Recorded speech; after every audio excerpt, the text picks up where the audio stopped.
amxaaran ugu tilmaamay maalin walba siday doonaan nagama yeeli karaan hotelkaas habeenka ay leeyihiin jacayl jiro habeen jacayl anagu islaan hadaana habeen jacayl ma naqaano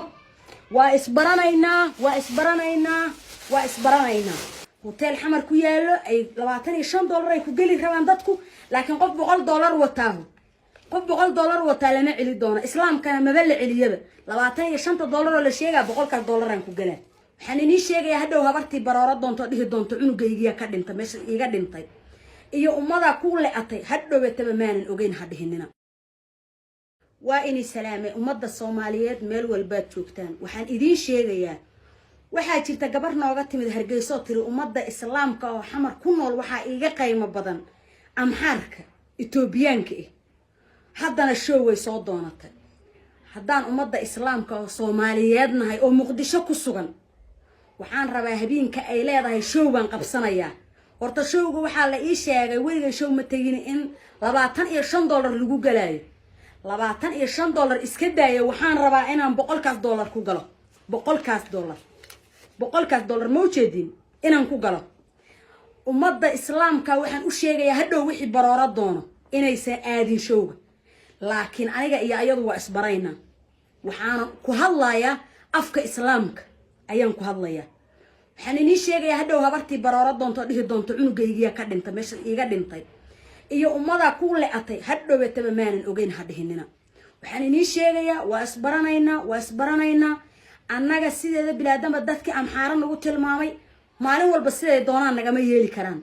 hotelkaas habeenka ay leeyihiin jacayl jiro habeen jacayl anagu islaan hadaana habeen jacayl ma naqaano waa isbaranaynaa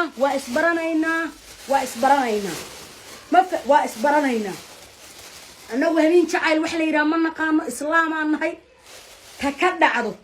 aniga iyo haboon waa isbaranaynaa haboon nuuro waa gabadha la yiraahdo haboon nuuro haddii aan islaam ka nahay waa isbaranaynaa hotel xamar ku yaalo ay $25 ay ku gali rabaan dadku laakiin qof $100 wataaho qof $100 wataa lama celi doona islaamkana ma bal celiyaba dad badana xamar ayadoo meelaha ayadoo difaac askara waardeeyna iyo waxaas waa maqlay laakiin askaro ima celi doonto ana inii sheegayo askaro ima celi doonto $100 aan wataa iyo wax ka badanba $25 oo la sheega $100 aan ku galaa waxaa keenay Muqdisho gabadhan nin la yiraahdo Marwaan Yare waxaan u sheegayaa gabadhan aad keenta iyo adigaba inaad ku nafway doontaan meeshaas oo qaatil xumo ku dambay doontaan Allahu akbar inaad qaatil xumo ku dhiman doontaan ayaan inii sheegayaa amxaaradii shalay aadahayda waa nooga kin fiican tahay ka doona lacagta war dadka Muqdisho joogo war dadka Muqdisho ku noolow oo ila joogo waxaan idin sheegayaa $25 oo naagtii shalay dhahayda amxaara iiga roon intaan xamar dadka jooga amxaara iga xigto dad gabadhii dhahayda $25 aad ku bixinaydaan dad masaakiina oo liito oo danyara oo laguhu ka go'een oo tuugsado siiya maxaad naag qaawan lacagta ugu bixinaysaan war hadda dad islaam tihiinaan inii sheegayaa maalin kasta yaan leedin adoonsan war qofkiina Hargeysa taga waa la xiraa qofkiina dadkiina Hargeysa markay tagaan reer xamarka waa la xiraa war adinku xagaan la adihiin lacagtaas aan gacanta ku haayo waa $100 waad u jeedinaan u malaynayaa waan awoodaa masaakiinta anigu aan sheegaya inaan siiyo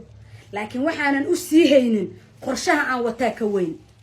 anigu ka weyn insha Allah allana ayaa garab isiinayo الله نقرب كسوقيا الله قرب السينا